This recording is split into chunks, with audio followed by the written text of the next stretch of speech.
La ligne 18, c'est la troisième ligne sur laquelle le gouvernement semble se poser aussi quelques questions. Et elle doit relier d'une part l'aéroport d'Orly à Saclay et puis dans un second temps Saclay jusqu'à Versailles-Chantier.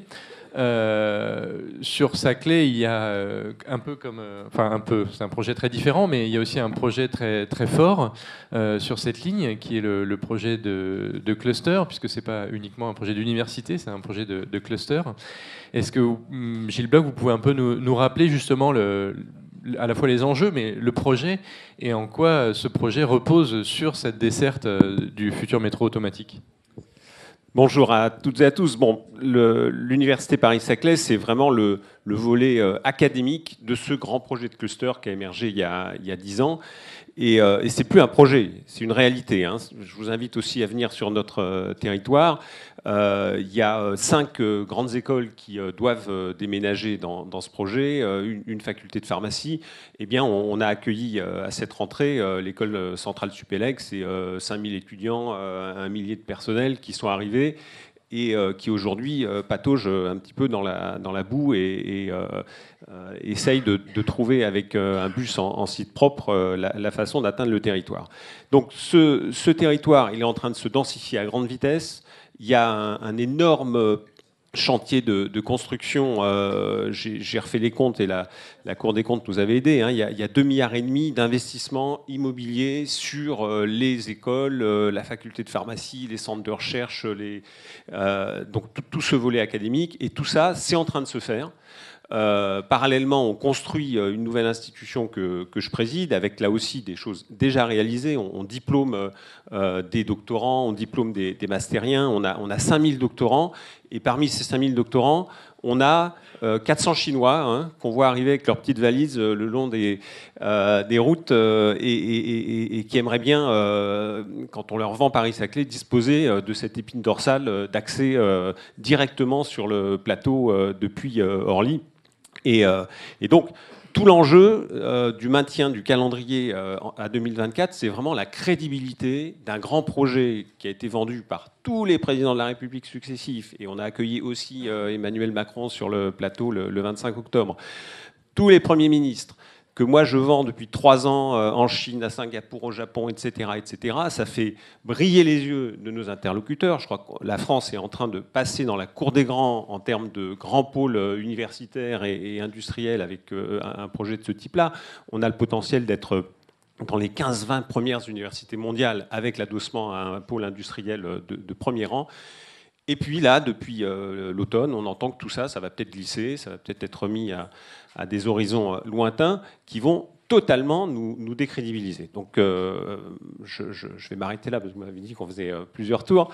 On n'est pas inquiet, on est angoissé de l'effet de déflagration qu'aurait une telle annonce, alors que ce matin, voilà, j'ai amené mes petits cadeaux de début d'année. Hein. Ce matin, je suis allé distribuer des goodies au départ du bus en site propre 9106 à Massy-Palaiseau pour sensibiliser les voyageurs sur une pétition qui est déjà lancée, qui a plus de 17 000 signatures ce matin. C'est essentiel qu'on ait un transport capacitaire, la ligne 18, qui arrive sur le plateau le plus vite possible. Et 2024, c'est déjà très très loin. Pour rebondir sur ce que vous dites, Jean-François Vigier, vous, cette question justement des transports, enfin, c'est un sujet qui a mobilisé énormément les élus, qui mobilise les élus, puisque pour régler cette question des transports à l'échelle du plateau de Saclay, mais plus largement de ce secteur de l'Essonne, la ligne 18 est essentielle. Ah ben elle est carrément indispensable. Et Gilles Bloch vient de le rappeler fort justement. Et c'est vrai que, d'abord, je tiens à dire qu'il y a une solidarité absolue entre le monde enseignant, de la recherche, les élus, le monde des entreprises sur cette question. Et Gilles vient de rappeler la pétition qui est en train de recueillir des milliers de signatures actuellement et qui fait preuve d'une grande mobilisation. Avant d'arriver sur la ligne 18, moi je voudrais dire en tant que conseiller régional, d'abord que pour moi, le projet du Grand Paris Express a ceci de singulier, de remarquable, c'est qu'il est global. il offre une logique globale sur l'Île-de-France. C'est un projet extrêmement important, mais comme finalement peu de pays en ont, et nous on a la chance d'avoir ce projet extraordinaire qui est porté maintenant qu'on nous annonce depuis 10 ans. Donc pour moi il n'est pas sécable, il n'est pas séquençable, il n'est pas divisable, il a une logique dans son intégralité. Ça c'est ce que je voulais dire. Ensuite sur la ligne 18, pour moi aujourd'hui en tant qu'élu local, nous nous retrouvons confrontés au principe du respect de la parole donnée. Voilà. Pour moi, aujourd'hui, c'est une vraie question. Moi, j'ai été élu maire de Bure en mars 2008 et en octobre 2008, avec mes collègues du plateau de Saclay, nous avons été conviés un matin par le ministre de l'époque, Christian Blanc, au cours d'une réunion au cours de laquelle il nous a présenté l'opération d'intérêt national. Et la réalisation du cluster sur le plateau de Saclay nous a été présentée comme le rassemblement de la matière grise et de faire un pôle mondial de recherche, d'y implanter des entreprises pour travailler en lien avec ce pôle mondial et de réaliser aussi des logements pour créer un pôle de vie sur cet ensemble du plateau de Saclay. Et ces trois choses devaient être rassemblées par une colonne vertébrale, par une épine dorsale, que constitue la ligne 18, qui à l'époque s'appelait un métro lourd qui devait traverser le plateau de Saclay, qui d'ailleurs à l'époque devait rejoindre Orly à La Défense. Parce qu'aujourd'hui, on a mis un peu de côté la dernière liaison Versailles-La Défense, mais le départ, c'était de Orly, Antony, Massy-Palaiseau, plateau de Saclay, Versailles, Saint-Quentin et La Défense. C'était ça l'objectif. Et on nous a présenté ce projet, et nous, élus locaux, depuis 10 ans, qu'est-ce qu'on fait ? On retrousse les manches et on vend ce projet, on se mobilise pour permettre qu'il se réalise. Et on a quand même dû affronter politiquement 2 événements collatéraux à cette décision de l'État. Le premier, c'est une mobilisation pour sauvegarder 2300 hectares de terres agricoles sur le plateau de Saclay, pour dire il y aura des limites à l'urbanisation sur le plateau, nous voulons protéger la vocation agricole du plateau, et nous avons obtenu de haute lutte dans la loi la protection des 2300 hectares. Et puis on a eu aussi un autre effet, une autre conséquence à affronter, qui est de dire à nos habitants qui n'en peuvent plus de la ligne B, qui ne fonctionne pas et qui ne parvient pas à les amener à Paris dans de bonnes conditions tous les jours, alors essayez de leur vendre le principe d'une ligne qui ne sera livrée que 10 ans après, mais qui va apporter un mieux dans les transports, alors qu'au quotidien, ils vivent très mal les transports parce que le RER B fonctionne très mal. Et ça aussi, on a dû porter ce discours et leur expliquer qu'il y avait une logique aussi à créer une vraie transversale qui permette de relier les pôles d'emploi facilement. Nous avons évidemment demandé à l'État de trouver un moyen d'ancrer un peu les choses, d'inscrire les choses dans le marbre. Et l'État nous a présenté un outil qui nous permettait de nous rassurer sur les engagements de l'État et notamment sur la ligne 18, c'était le contrat de développement territorial. Et nous avons travaillé avec l'État en 2012, 2013, 2014 pour la réalisation d'un contrat de développement territorial qui engageait les collectivités, notamment par la réalisation de logements. Et on fait beaucoup de logements sur le plateau de Saclay actuellement. Il vous suffit de vous promener sur la 118 et vous allez voir les grues de part et d'autre sur la ZAC de Moulon, sur la ZAC de Polytechnique, en plus des grues qui construisent les centres d'enseignement et de recherche. Et nous avons pris notre part en faisant des logements et les contreparties de l'État. Parmi les contreparties, il y a la ligne 18. Bon. Et depuis l'automne, Gilles Bloch le dit, on entend une musique qui devient de plus en plus insistante pour l'abandon de cette ligne. Ou le report. Et pour moi, j'ai peur que reporter soit renoncer. Je ne voudrais pas que reporter soit renoncer à l'arrivée. Alors on a entendu plusieurs raisons, puisqu'on nous les sort toutes maintenant sur la table. Donc il y a récemment la Cour des comptes, le dérapage financier du projet. Il y a eu aussi le besoin de trouver des économies. Certains à Bercy étant en train d'essayer de regarder les lignes qui sont immédiatement rentables et celles qui ne le sont pas. comme si dans le cas de la ligne 18, la rentabilité immédiate était une question. Enfin, c'est évident qu'elle ne sera pas rentable immédiatement, mais en même temps, si on veut lui donner des chances d'être rentable plus vite, il faut peut-être réfléchir à la liaison Versailles-La Défense, qui, à mon avis, serait celle qui serait plus rapidement et plus facilement rentable. Et puis on a entendu la question technique de la mobilisation des tunneliers en même temps et qu'il fallait peut-être séquencer. Bon. Nous, on est des élus, on sait ce que c'est que de lancer un projet de construction, de réhabilitation. Quand il est lancé au temps T et qu'on nous annonce une livraison 5 ans après ou 3 ans après, on sait qu'il peut y avoir des aléas dans le chantier qui amènent à repousser de quelques mois, d'1 an la réalisation. Par contre, il faut que ça commence au moment où on a dit que ça allait commencer. Il faut mobiliser les moyens, lancer les appels d'offres au moment où ça doit être fait. Et puis, on a sur notre territoire aussi, on a un autre projet qui nous tient particulièrement à cœur, c'est l'Expo universelle de 2025, qui vient s'ajouter aux Jeux Olympiques et qui participe aussi à la mise en lumière de notre territoire et de l'Île-de-France. Si on annonce aujourd'hui que la ligne 18 est reportée à 2, 3, 4 ans, eh bien, ça porte un coup forcément.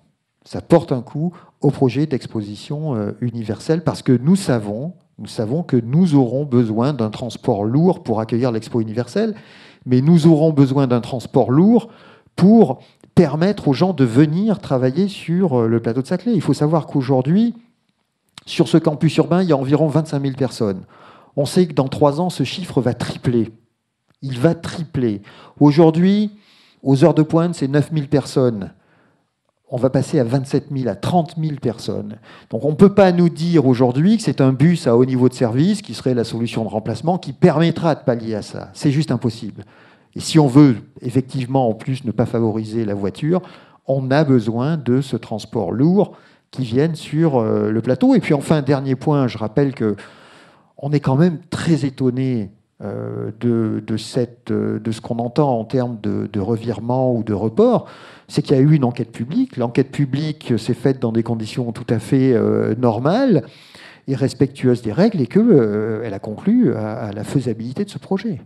Donc maintenant, nous, on attend qu'il soit réalisé. C'est pour ça que je parlais de respect de la parole donnée, parce qu'on ne pourrait pas comprendre aujourd'hui que l'État se rétracte sur cette ligne 18. Merci. Jean-François Vigier a abordé pas mal d'aspects différents sur le fait que ça représente vraiment un projet essentiel pour le développement de l'université et sur l'urgence. Et Gilles Bloch, est-ce que vous pouvez donner un peu justement des éléments sur comment ça participe à la mise en place de l'université ? Bon, je l'ai déjà effleuré, mais la première question que vous pose un enseignant-chercheur, un chercheur, que vous pose un étudiant d'une université étrangère ou même d'une université française, que vous cherchez à attirer sur le territoire, c'est comment on y arrive. Bon, le plateau de Saclay, il commence à avoir une réputation un tout petit peu sulfureuse de ce point de vue-là. Moi, j'ai fait mes études dans cette région il y a plus de 30 ans. On arrive, si le RER B marche bien, dans la vallée. Et puis après, il y a des bus avec des fréquences variables dans la journée. Et parfois, on voit des étudiants qui finissent à pied le long de la 118 pour monter sur le plateau. Donc, c'est un cauchemar quotidien. Ça s'améliore. Il faut reconnaître que le STIF a bien travaillé avec les collectivités. Il y a des mieux depuis quelques années, mais on n'est pas du tout au niveau d'un grand campus international. Et très honnêtement, moi, j'ai accueilli des dizaines de délégations, j'ai accueilli des centaines de collègues des amphis d'étudiants. Ils arrivent et ils sont extrêmement déçus des conditions d'accueil et le transport est l'élément majeur de rayonnement d'un site. L'autre élément, c'est le fait qu'on fait une université de recherche et d'innovation. Et la chance qu'on a à Paris-Saclay, c'est d'avoir des grands industriels déjà présents, les Thales, les Air Liquide, les Safran. On a EDF qui nous a rejoints, on a Servier qui a annoncé qu'il regroupait toute sa R&D sur le plateau. Donc il y a une dynamique qui est partie depuis 4-5 ans.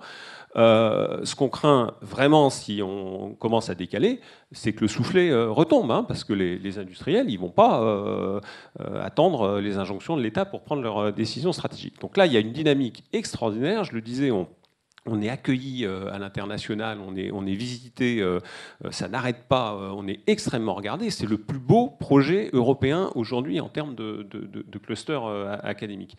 Et si l'État ne tient pas ses engagements, je reprends le créneau de Jean-François, va y avoir un effet d'annonce dévastateur.